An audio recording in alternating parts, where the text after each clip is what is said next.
What's up, everyone? Welcome, welcome.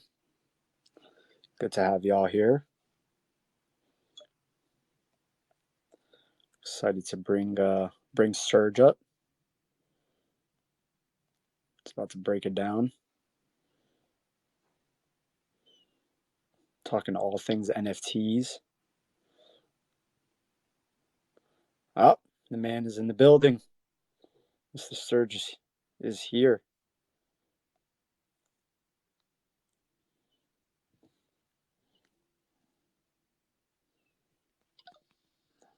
Serj, can you hear me? I can hear you. Can you hear me? I can. What's up, my friend? This was a last minute dash to figure out this Twitter Spaces thing. Never been on this one. But you did it seamlessly. Ah, you You just did it. follow on screen directions and then pray you don't mess up, basically. Oh, trust me, I get a lot of last minute questions of, "Hey, I clicked the button, but what happens next?" So, you did. You did fantastic. Cool, cool. Thank you, everyone, for joining us on this podcast of Nowhere to Nowhere. Um, yeah, hope everyone's having a good day. And yeah, I see some people listening in. This is interesting. So it's not just one way, what do you call voyeurism? It's multiple way voyeurism. It, that's precisely that's precisely the case. Yes. It's a lot of voyeurism. It's a But lot of voyeurism. Social media is a lot of voyeurism, basically. that's right. Yeah. That's true. Well, Hope you we're very guys had a good excited. Thanksgiving. Oh yeah, I had a great Thanksgiving. What about you, Ricken? Yeah, I had a great one. What about you, Serge? Good, yeah. Visited some family, got a chance to chill, spend time, you know, and catch up on some stuff, which was good. Yeah. Yeah, I'm in LA and the weather is it's so beautiful here Summer. in November. It's Yeah, summer. it's unusual, but I'll take it. Oh, Yeah. that's great. I'm in New York, and the weather has been about 30 degrees, so I won't take Oh, it. Going down to Miami tomorrow, thankfully for Art Basel. It's a oh yeah, cool. big week this week, so That's right. excited about that. Yeah, enjoy Art Basel. Actually, this is my favorite time to be in New York. I love the fall in New York, going into winter. Fall going into winter. It's just beautiful. I know if you live there, you're probably like, hey, fuck you. I don't, it's cold and stuff. But, I just, like I don't want to go to New York when it's hot and steamy and humid over the summer. And like, I can get that here, you know? Right. Yeah. Right. Well, we're super excited to have you on and kind of just delve into NFTs and this upcoming collection that you're putting together on Hmm. Curio. Um, so just to kind of set the room, we'll be discussing the new collection. We'll kind of just hear from Serge exactly like I would love to get into like your art your art story, right? Like how'd you get started as an Hmm. artist, right? We know you. A lot of people know you from System of a Down.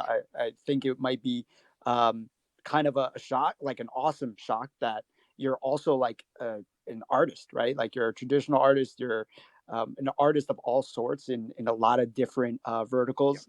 So Yeah. would love to hear about that and where that Hmm. started. And then we'll just kind of get into the collection. Collection's called Not for Touching the Intangible Composition. So I definitely want to know more about the name, and we can just get into whatever you want. Sure. So a number of years ago, I have a lot of friends who are painters, artists that paint, and they always listen to music when they're painting.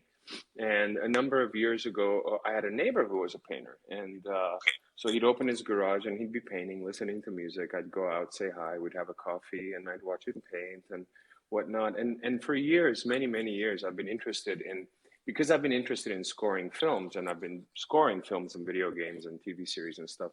I've always wondered how it would be to score a series of paintings, a collection of paintings, almost in the same way as you would score a film, like sequential and whatnot. So the thought had crossed my mind a dozen or so years ago. And then maybe 6 years ago, or whenever the first time I started painting, I basically, really, seeing my neighbor do it and having other friends who are painters, close friends, I just really got the bug, and and the idea, the concept of wanting to see my music, which is an ambiguous concept, of course, but I kind of wanted to see what would come out of me based on specific musical compositions, in the art realm, in the physical art realm.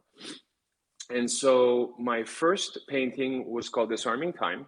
And what I did was basically figure out what the actual notation of the first measure of my composition, musical composition was. I kind of, had that printed and I looked at it and I'm like, okay, so you've got the musical clef and you got the notes here for the first measure. I had ordered a bunch of clocks, like clock faces and stuff. I love using clock faces without arms to denote eternity. And I like using the arms. So I use the clock faces as notes, actual notes on the musical measure, musical notation chart, I should say. And I use the arms of the clocks as the actual tails of the notes, so an eighth or quarter note or whatever.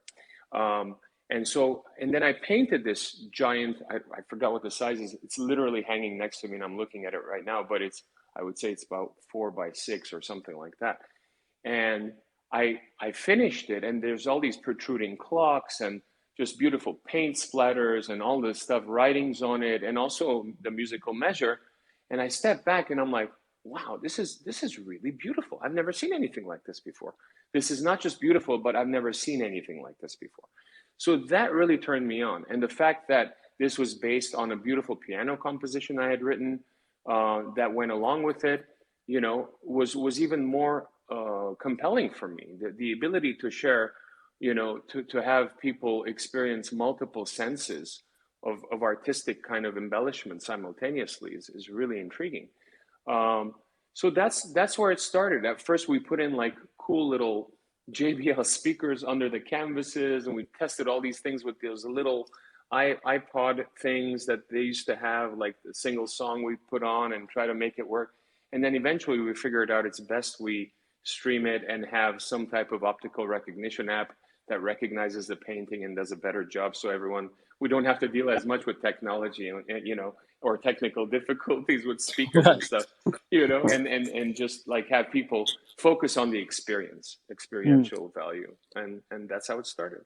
And Serge, correct me if I'm wrong, but this is the 24-minute composition because I'm looking at it.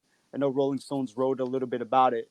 This is the 24-minute composition that goes along with all. You are correct to be confused by it because I called that the same thing. I called Okay. that Disarming Time, the modern piano concerto, because I was using my painting Disarming Time as the cover for it. Oh, okay.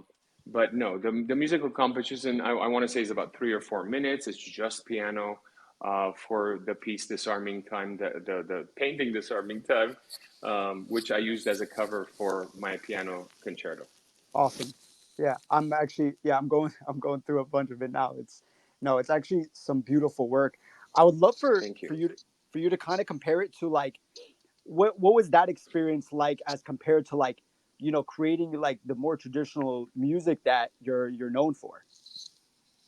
Well, I've been doing a lot of orchestral music, jazz, all sorts of class, like from classical to electronic, like weird soundscapes for many years for films. So Mm, I've kind of been thrown into that world for many years now before I started painting. So it was really nothing new to me in terms of the musical side. mm, It was new and exciting in terms of the actual painting side and the physicality of it. Another thing that I was grappling with at the time is, when I started in this industry, I guess in the 90s, uh, this was before Napster, before streaming, before downloading. There were mm, actual physical records, there were vinyl, mhm. there were CDs, and there were collections, and that meant something. The sequence of a record meant something to people, for example. Going from that to a time in our lives where music has been almost undervalued and commoditized, Mm. it kind of, all musicians, all artists hated that, right? Seeing that people expect music for free, like that kind of a thing. And that turned into the whole streaming world, of course, which is Right. a subscription based monthly and stuff. And it is what it is. Like it's fine. I use it as well, of course. But what I mean to say is that the value of music changed over time. The perception of the value of music changed. The value of music remains the same, actually, as far as I'm concerned. I think it moves people. It makes people think of things and remember things. Right. But the perceived values change. So it was nice having a physical associated kind of artwork with the music that could not be commoditized because it was one of a kind. It was physical, a painting, right? Mm. You hold it, you touch it, unlike music. And that was beautiful to me, to have this component to the music that was physical and couldn't be, undervalued in terms of it's music, I want it for free kind of thing. So that was interesting too, that, the music lives with the paintings live with the music. Um, I like that. I like that exclusivity in a way. I Yeah. love it. Yeah, I think this is Rickon speaking, one of the co-founders of Curio, and we're really excited about the collection, simply because you're not new to art, even though people might think of you as, first and foremost maybe a musician, but you have a lot of different interests. And the thing that struck me about this was that notion of being able to listen to art, right? Listen to that physical, a visual element to it. And Yeah. so when I visited the gallery, you had a an exhibition in a gallery here in LA, and it was eye opening to see the visual elements being being meshed with the music, and actually even having an app to go to kind of shine a light on the actual art itself, and then you could actually listen to the backdrop of that music and it moved together. It was Yeah. it was incredible, you know. Yeah. I And mean, it's interesting to me that we were talking about being an artist versus being an artist. you right, know, right, musical artist versus being a visual artist, or for an sure. artist is an artist is an artist. Like, it doesn't matter. I mean, yes, you might be proficient. I might be more proficient with music. I won't doubt that than I am with painting, or I might be more proficient with poetry than I am with something else. But what when an artist creates. He seldom chooses the form that it kind of materializes in. In other words, I've always believed that all art comes from the universe, the unspoken language of the world, basically, and we all share this. And the gift is to be able to transmit it and skillfully present it, whether it's a musical composition or a painting or whatever it is. That is where the skill comes in over time, and I think anyone can really develop it, to be honest, on any level. But it's the passion of being an artist. Like, there are so many artists that I enjoy, like Brian Eno, or Talking Heads, or like that don't stick to one. David Lynch. They don't stick. They've known for one form of art, but they do everything. Because an artist's eye or an artist's ear, is not limited to one form, and it shouldn't be, you know. Um, so I think it's to me it's incredible to be able to do more than one thing artistically, to be able to thrive doing more than one thing artistically, and I think it takes a huge amount of passion and hunger as an artist to be able to do a lot of things. But for me, it's a no-brainer because, like, it's what makes me happy. Creating is what makes me happy. Yeah, I also, so if people go to like the collection on CurioNFT.com, you can look at some of the collection, what to expect from it, right? It also, to your point, like, your imagination must be, you know like, it is so unique, so special. You know, just to think, and the colors that you use in a lot of this art. I would love for you to talk about, the collection itself, and like, just kind of, even if you can, like, just go into the name, how you thought about the naming of the collection, right? Not for touching the intangible composition, like, just even starting there, would love to just get a sense of, how the name came about, how the collection came about, what were you feeling? What's the thought process there? Well, the name is, I was literally making fun of NFTs, if you can't tell, not for touching, you know. I love that. It's not the whole, you know, the whole token, the wording of what NFT stand for is really not sexy or inviting. It's very Right, scientific. So like right. not for touching made more sense to me. It's like it's something that you can own, but you can't physically touch it. That makes total sense. And of course, you can do a variety of Catholic, jokes about not for touching or whatever, kind of jokes you want to make.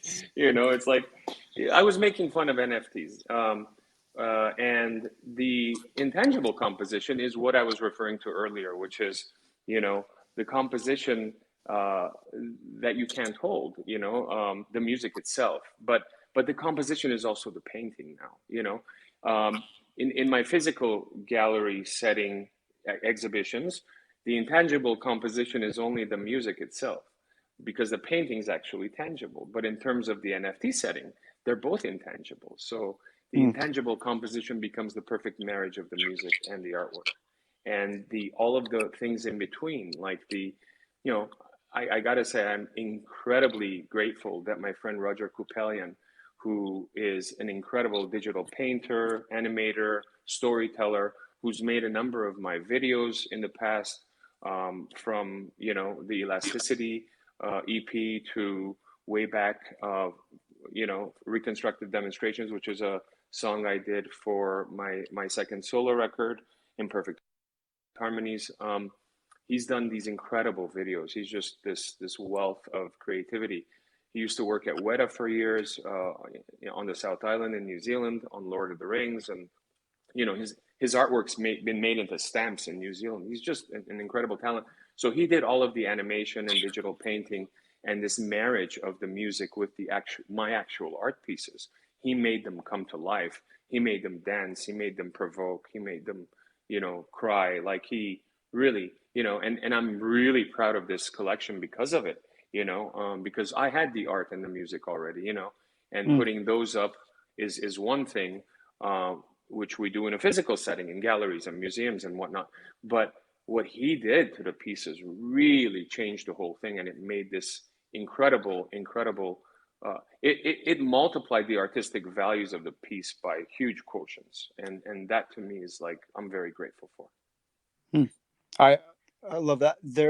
So can you, for anybody that's not by a computer, can you kind of just give a breakdown of the collection right now? We have 13 one of one pieces, 4 1 of 25s, 4 1 of 100s. But just Hmm. even going into maybe a couple of your favorite pieces, why they're your favorites. Right. No, I will. Let Awesome. me just go through the list because I've got a little Yeah, no, there's a couple. thing here, a little deck, so that I can peruse them. So the first one that we actually have on our you know on the Curio page is Yeah. Space Clock, and we kind of put that up first for people to see before anything else. I think that's really important because Space Clock was my first series ever, physical painting series, and Mm. it's basically a clock face with this background, this cosmic background. Originally, I had done, kind of small to medium sized paintings of these. There was a black one, a green one, a blue one, just a whole slew of them, a red one, and we basically sold out of the physical ones. We had giclées of them as well, and to me, it's very haunting. It's very kind of it's Twilight Zone, really. Mm.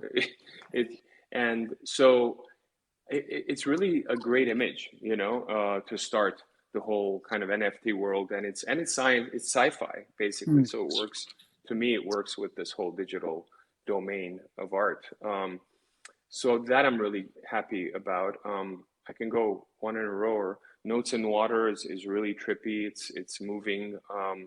Projectiles is a newer piece, and I've talked about this piece recently, which is um, it's kind of like what a sky full of missiles looks like in terms of beauty before it wreaks destruction, which Wow. is non-beautiful. It's kind Mm. of just this, but it also talks about history. It's a weird point in time that there's beauty in life, but there's also this immense destruction, imbalance. And so that to me is projectiles. And Grieving Banner is an older one and a really beautiful piece, one of my favorites. And um, how do I explain it? It's, I mean, music, just like in the eye of the beholder with every form of art. I don't like to expand upon everything, but it's actually a piece that portrays a lot of emotions. Mm. There's a key in the piece, a physical key on the top left corner, which is really important. Um, I love that. Jazz 'em Up is like this really vibrant Yeah, neon that's really fun. painting that's just moving with a full jazz composition, like just going. And it's a whole different mood. It's like being in a coffee shop, excited.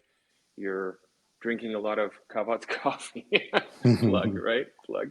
Um, and or whatever. Like you're in a jazz club. You're just having a good time. It's very upbeat. It's very positive. Which I don't do positive really well. Not positive, but like even when I compose, I'm dealing with a director friend now doing this series for a large streamer, a documentary series, and he gets back notes from the distributor, and he's like, the music's really dark. Can we have it like lighter? And I'm like, fuck, it's as light as it's like I I really feel like when the music's like really, really bright, and years ago I was doing a sync for a film, and I'm thinking this is my poppiest song, and they're like, ooh, it's so dark, and I'm like, really?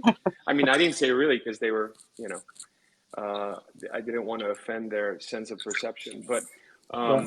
it's quite interesting. Disarming Time. So Disarming Time is my first painting ever. It's literally hanging in my music studio. I'm never going to sell the original because I want my son to have it. Mm. And so it's a very special piece to me because if the first painting I did and I walked back after doing it and I looked and I'm like, oh, this is not so great, then I wouldn't be doing any of this. So that's why this is so important to me, the first painting. And Bowie RIP, that's a beautiful piece. It's very oceanic, very kind of meditative kind of Mm. piece. You kind of dive into it and live with it. And the eye is a piece I painted in New Zealand. I've got it there in my music studio actually right now hanging. And the eye is when I started, I didn't know what I was building. I was just kind of building this kind of layered musical and art story like on top of each other. And it turned and then when the eye came together on the bottom, it looked like how when you cut a tree and you see what it's made out of, the different kind of aging process of the tree and Yeah, the like the bark and circles, the right? circles, yeah. Yeah. So to me, that was the eye is that of our planet, and the eye itself is like the eye of a whale, a wise whale, and it starts from that on the bottom, and not sure where it ends.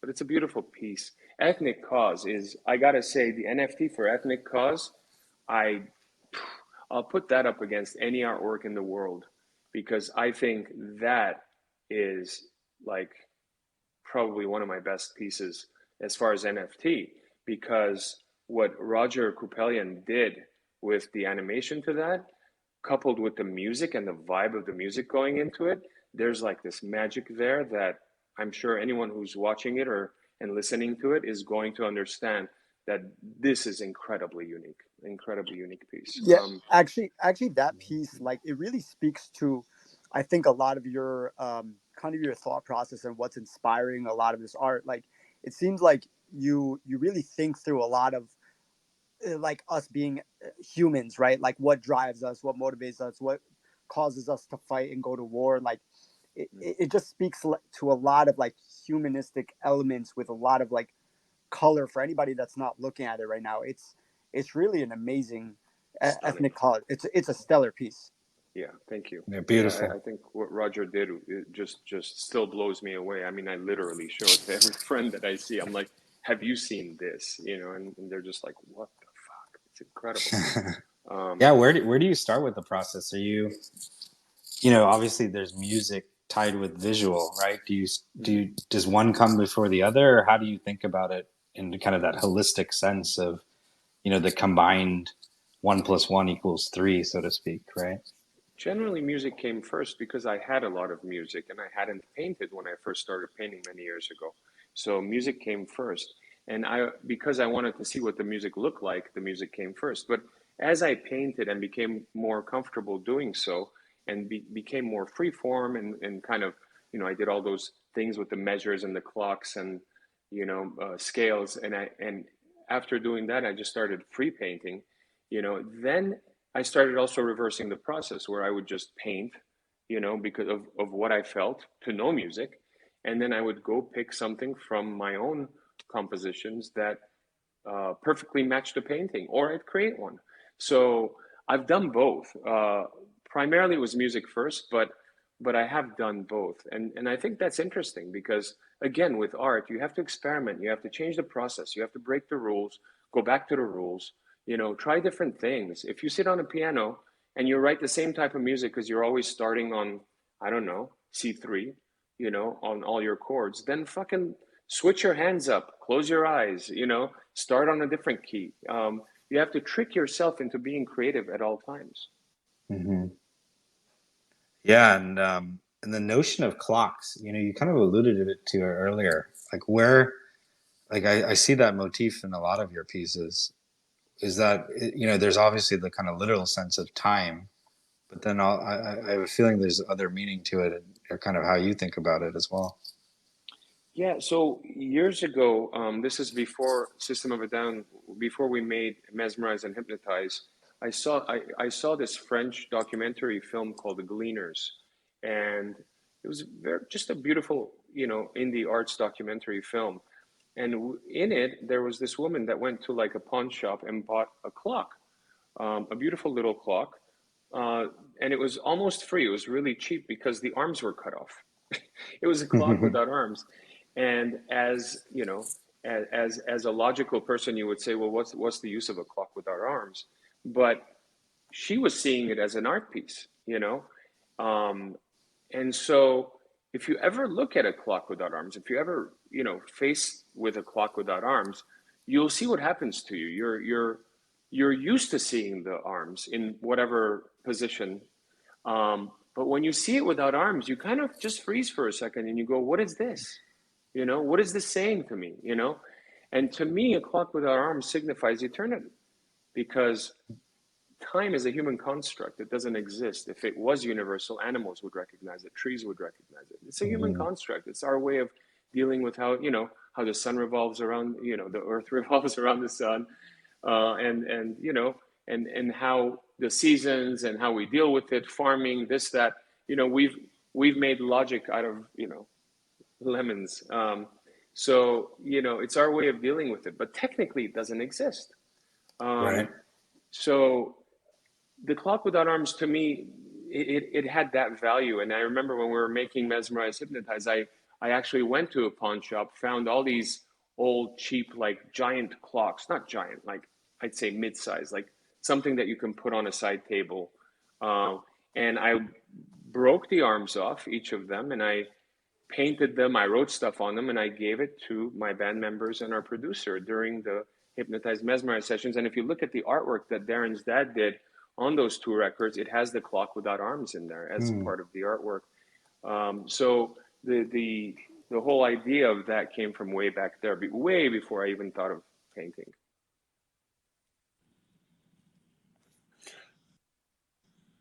Sorry. So, Yeah, oh, okay. no, I'm with you. I'm with you. I Okay. wanted to, I actually wanted to get into a little bit about the NFT conversation because I think you're the title you picked, which is essentially a parody of NFTs, which is really funny in my opinion, to be honest. I'm a big NFT collector, but I love Nobody the should be fact. forced to say fungible. Yeah, It's not exactly. right. Fungible is tough, man. It really is tough. Um, so, for anybody that doesn't know, NFTs stand for non-fungible tokens. Fungible being a funny word to say. Yeah. And Serj's new collection on Curio, dropping December 6th, which is next Monday. It's actually called "Not for Touching," right? And playing on the NFT acronym. But I wanted to kind of just get a sense, like, you're obviously getting into the NFT game, and like, you're a person that obviously tests out a lot of things, right? Like, from what you're saying is like, you think it's stupid not to test, see how it goes. It doesn't work out. Let's test something else, right? Yeah.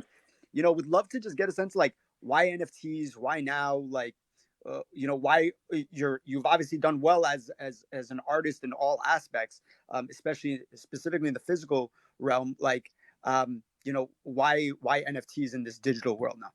It's like saying if there's a country you haven't performed in, would you be interested in performing in that country? It's a territory you haven't explored, kind of thing.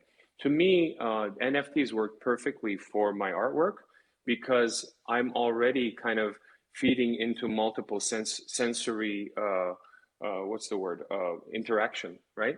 Listening the music, seeing the artwork, the more, and for me, the ability to actually interact further and make the artwork move with the music and make things dance, make things work, it was perfect for the NFT platform. So that's what got me excited about doing it. It took my artwork and music, the collaboration of, to a different level because of the platform itself, because it's digital. Um, so that's really why I was interested in it. I've read about it over the summer, and seeing different people doing it and whatnot, and I'm like, oh, that's interesting. I thought it was weird at the same time. I still think it is. Um, Yeah, but honestly, but so do I've been in it for a year. I still think it's kind of weird, but I love it. It's yeah, my life now. So it's interesting. It's interesting. Look, what's interesting to me, whether it's NFTs or cryptocurrency or anything that's digital that is new, is that two things. One, people are trying to get away from the rigid classical thinking of what something is. Two, and that include, and there's a form of rebellion in that I appreciate. mm. Uh, kind of disruptive, right? But but there's also now I forgot my number two. I was so excited about number one. I was Um, pumped about number two. let me think. Let me think. Um, We're going off. It's a sense of it'll rebellion. come back. It'll come Okay, back. Well, cool. yeah, Yeah. I think when I think about NFTs, I think NFTs stand for new fan technology, right? And Mm, what is this new kind of medium? What does this new medium allow for that you might not have in the physical space, right? These digital connections, and what can yeah. you do with the things that you release as NFTs, and what does that technology enable?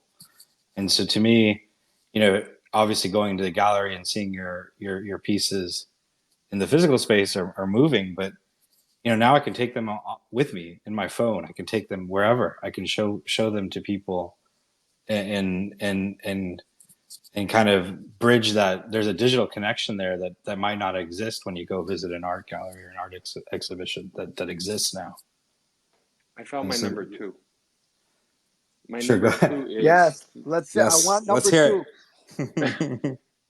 value is determined by convention. That means if you and I agree that the most valuable thing on the planet are peanuts, watch the price of peanuts skyrocket, right? Mm. So value is determined by convention. So, it's interesting to me to see value in things that inherently may have had zero value. And people kind of tulips, the whole tulip wars, remember? Thrill, yeah. Nobody gives a shit about killing people over tulips anymore, right? But at the time, it was the biggest thing. It was gold, Mm. um, Definitely. gold itself. Gold itself. I used to be in the jewelry industry with my uncle. Gold itself has very little value. The value of it is it's a strong metal and it looks pretty. It's shiny. That's the value of gold. But someone decided that is how, a commodity, and that is how we're going to trade. And before there were anything else, there people were digging for gold, and and trading with it and all of that stuff. So I find the whole notion of value interesting. You give gold to a dog, what are they going to do with it, right? You give gold, like it's what are they going to do with it, right? Right. It's Right. like if it had universal value, every species on the planet would appreciate the same truth. You Like know, air. it's a human constant. Sorry. I said like air. Exactly. Yeah, like air. Yeah, Right. Yeah, but if food. you even if you think about like the U.S. dollar, it's the same thing, right? People place value on it, and Sure. you can exchange it for certain things, right? So it's not. They actually didn't place a lot of value on it when it was backed up by Fort Knox by gold, right? And then they got off the gold standard because obviously it was untenable. They needed to expand and they couldn't stick to putting gold bars in Fort Knox forever, you know. But yeah, you're Right. absolutely right. It is value. I mean, currency is value. You know, it's agreed upon. You know, Yeah. very interesting. And just to go off that point, there's a big conversation around NFTs and the environmental impact of it. Hmm. You know, you're a very conscious person of the world, right? Like you can see it in your art. You think a lot about, the world, the earth, like just humans in general, our interactions with each other and our environment. What do you say about to the idea of like, isn't this really bad for the environment? Look, I think everything is a balance, right? You have to. If I tour, I travel. You know, I travel by plane, I travel by car, I travel by train. A tour, doing a show on tour takes up a lot of energy, right? You're Mm, putting on this huge show. No one ever has told me. I mean, people have complained about the NFTs, obviously, but no one has ever told me don't tour because it's killing the environment. But it is, right? mm, Like, so you have to kind of balance it. I don't tour a lot. That's one of the reasons, but not the only reason that I don't tour a lot, and I don't intend to tour a lot. What I'm trying to say is that every act that you make has an impact, has a carbon footprint. The car that you drive, the house that you live in, the amount of energy that you spend, how much you go out, right? Like everything that you do. Do you know how much carbons are emitted by an actual exhibition, a physical exhibition? No one said don't do a physical exhibition to me ever. mm. But creating, like if I got invited by Gagosian galleries in New York, for example, to display 20 of my paintings, they would have to be all crated in wood, shipped over. I'd have to fly over. We do press stuff and an event, and like think about it, and in comparison, I mean, just doing my own research, in comparison, NFTs are not that much. They do take, they do end up taking energy, of course. And one of the reasons that from day one that I started working with you guys was that first of all, you're not just carbon neutral, you're carbon negative based on the trees that you've planted, which I appreciate. Right. Um, but also your ethos of lazy minting, and to be able to batch mint and be able to compress and all of that stuff. It's the best of this world, in terms of uh, trying to use as little energy as possible, being conscious of it. But yes, it is a physical decision. Like, I could have said I don't want to do NFTs, but I could also say I don't want to do physical paintings either, because every painting has wood in it and a canvas on it and paint, which is not good for the environment, that I'm using to paint with. But there's got to be a point where you decide and say, okay, I am going to do this in this way. I'm going to do this in that way. Uh, I am aware of it. It's just, Right. where does it stop? And where do I stop? Should Well, I do nothing? My yeah, studio actually, takes up a lot of energy, and I work on music every day. Should I mm, stop doing music?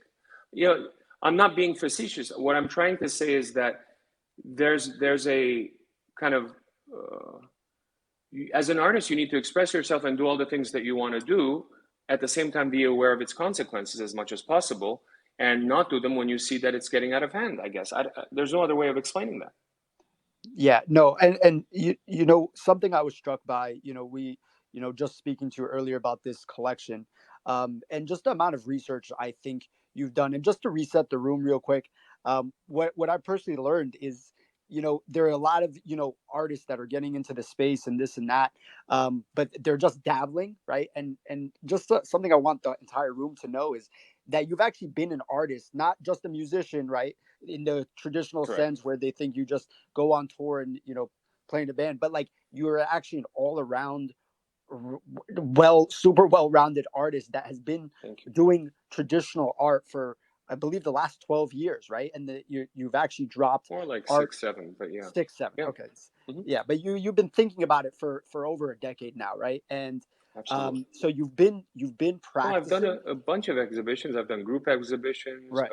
I've got museum installations, especially between California and New Zealand, which are the two places where I paint.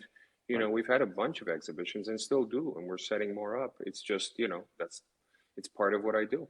Yeah, it's just I say that only because just for the NFT community in particular, like people are looking for people that are just super genuine and super passionate about what they're doing and their drops, and it is just Right. super important for people to know you've been doing this for a while. You are super passionate about it. You can tell from the art itself, and then on the other end, how much research you actually did about the Curio platform that we are carbon negative, that we are planting trees to make sure we reduce and are conscious about our emissions, that we do lazy mint. We actually bundle.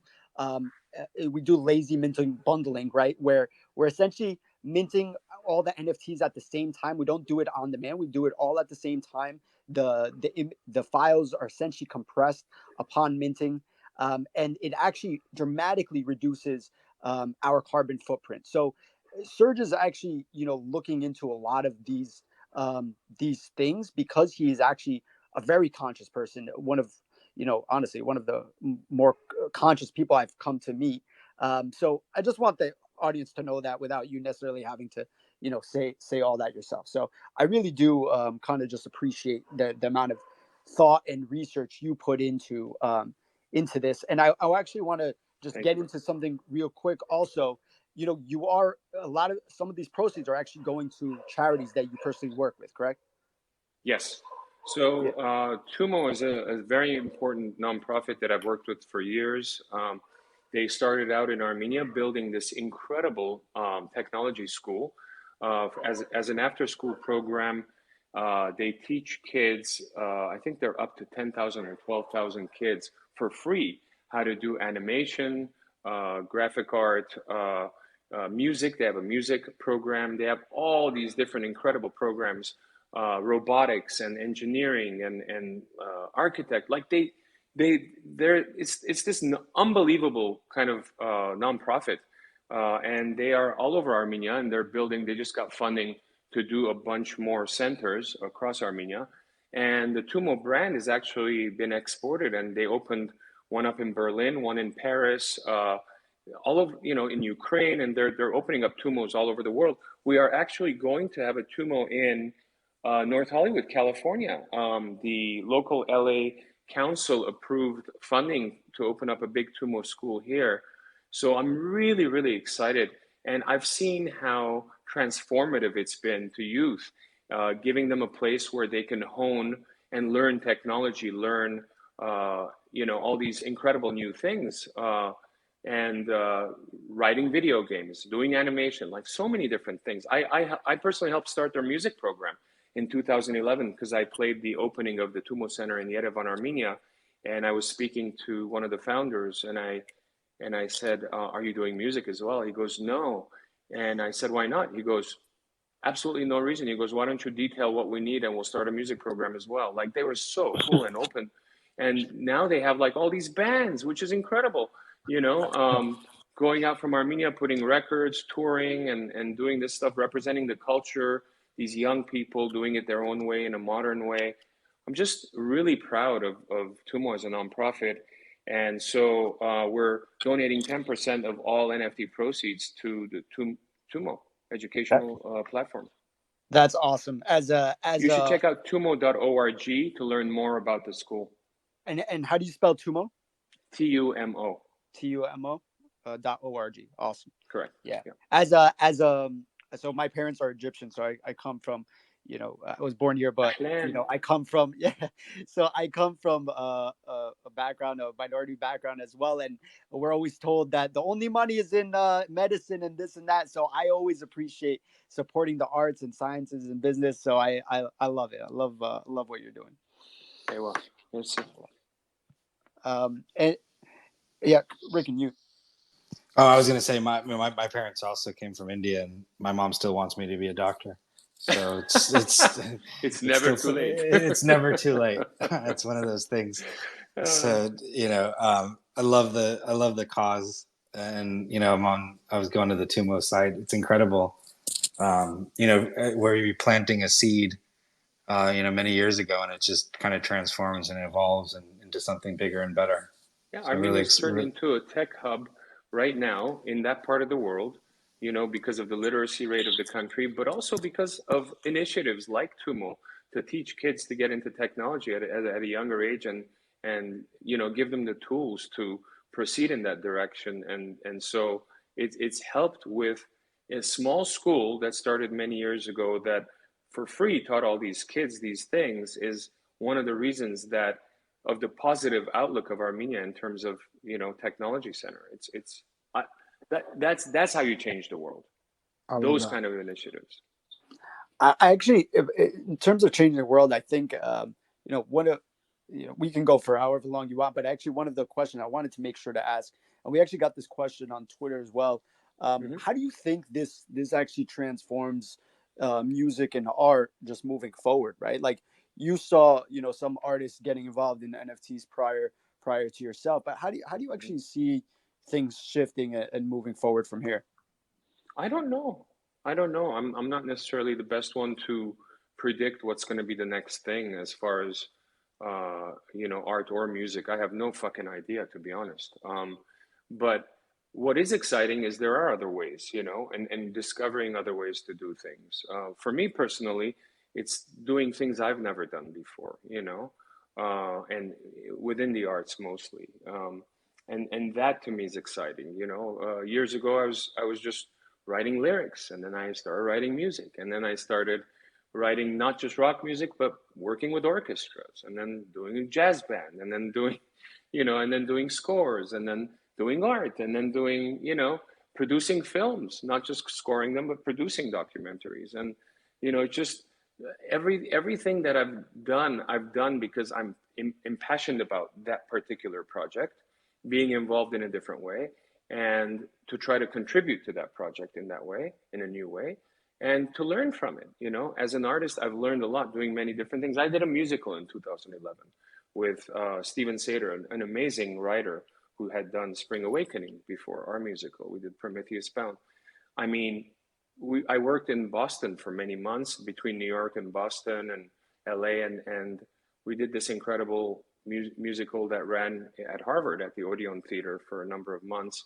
And it was just an incredibly rewarding experience. I learned a lot. Here I am as a touring musician, touring the world, and on top of that game, but I knew nothing about the musical world. And I learned so much. I learned about vocal harmonization from this incredible woman who came in and did all these things with the actors. And like, if you don't open your doors, if you just do exactly what you do as an artist, the same way that you do every day, ultimately you're just making non-fungible bullshit, you know, and not art.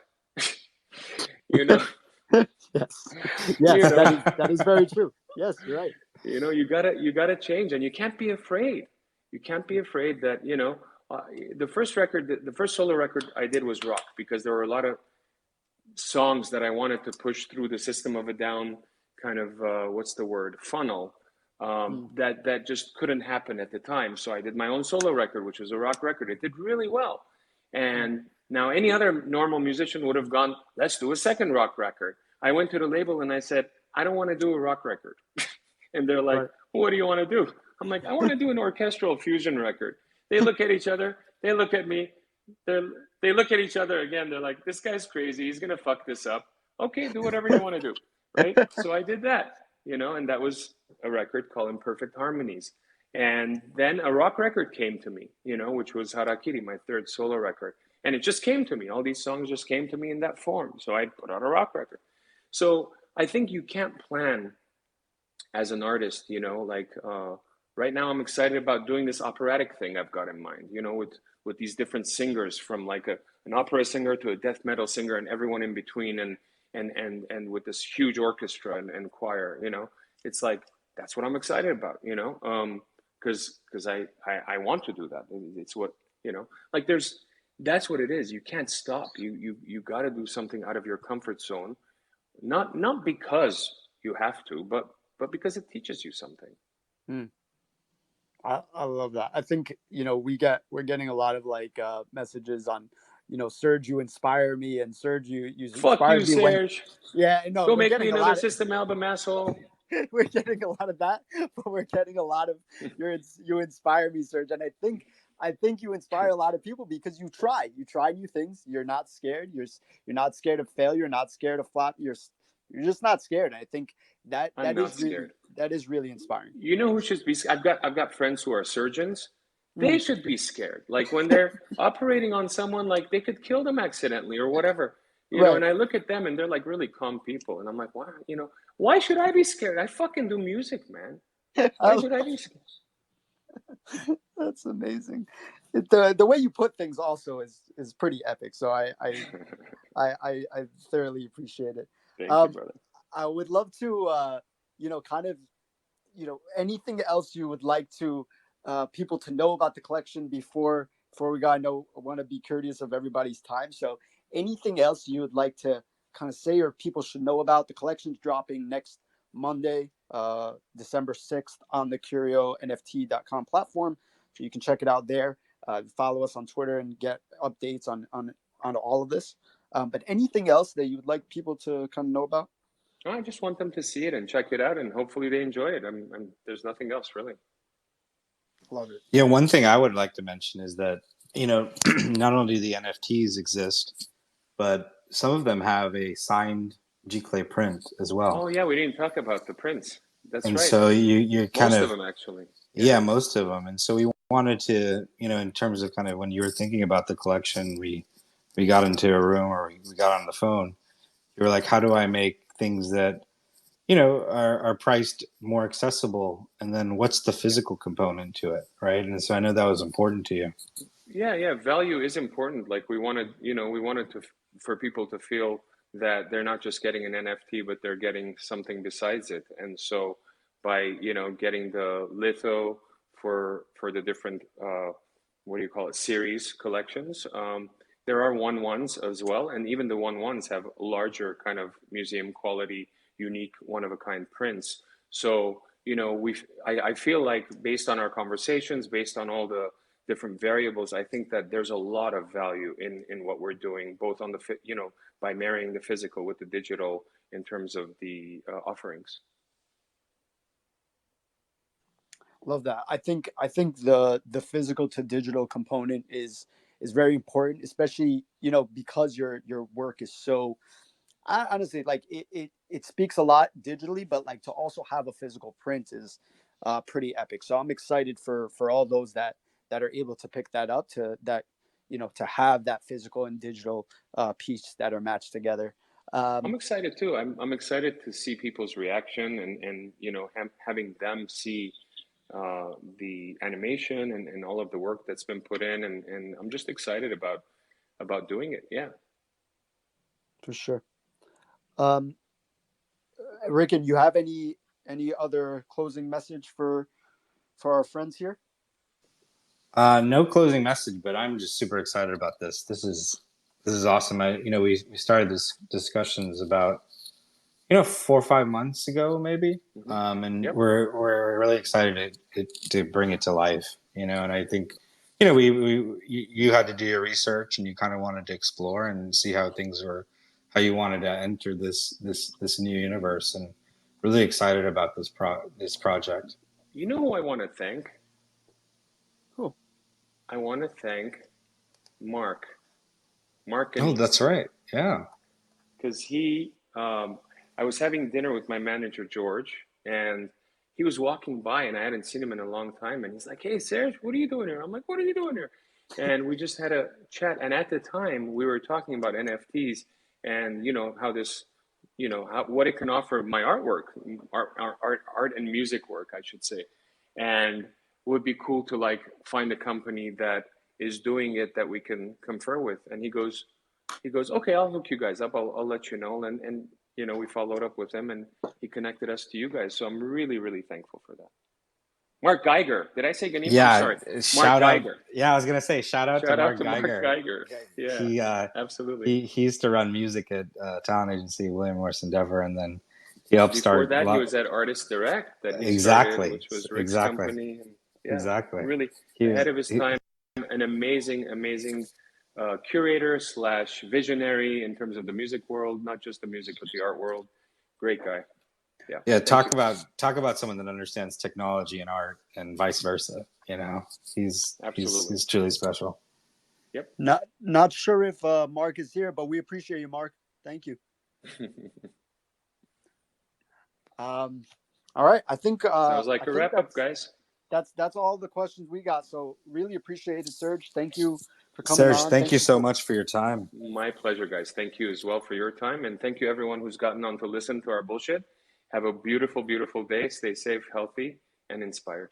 And guys, if you want to sign up for the drop, December 6th is the drop. Sign up on Curio NFT for all the updates. And we're excited to get this out to everyone. All right. Thank you, everyone. All right. Have a great Thanks, night, guys. everyone. Have a good Have a day. great night. Bye-bye. Bye. Bye.